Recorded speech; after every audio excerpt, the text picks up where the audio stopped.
Okay, so in this video, I'm going to demo how to use the UNC15 side of the probe. We're going to start off with 3 facial. First, notice the technique on how we insert in a cone shape. We also want to take into account the tooth angles, so we're aiming towards the coal. Also staying under the gingiva line, so not to cause any sort of pain by reinserting multiple times, but instead we're doing a bobbing motion underneath the gingiva line. However, also notice my thumb is not bent properly. We want to make sure that we have a C shape with our fingers for proper ergonomics. Another common mistake is overangulation, which is what I'm showing on the linguals. We want to keep that cone shape to make sure that there's no trauma and we're going in the right direction and getting proper reading. You want to avoid doing this sliding motion. This can cause trauma to the gingiva and the attachment. Along with that, I'm emphasizing finger flexing, something we want to avoid if we want a long career. But notice the C shape of my finger. We do want to do this, but instead do wrist activation. Finally, with the linguals, you want to make sure you're going as far in approximately as you can in order to get the most accurate readings of all surfaces.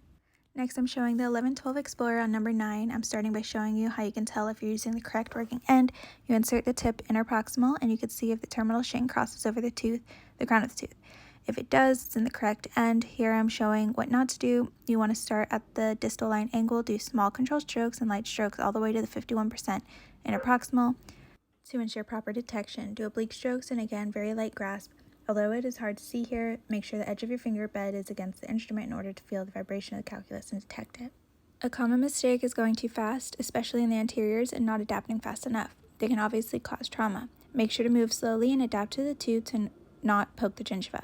I show the wrong working end and how the instrument is poking into the gingiva. It'll not only hurt the patient, but you'll notice it'll be very difficult to explore and feel anything. As for the posteriors, we use the V to the D. My camera lady didn't zoom in, but I am demoing it here, so make sure you have the V to the D pointing to the back.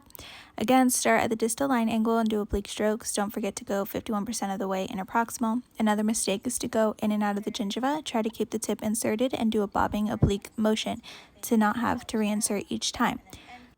And that is it. Okay, thanks.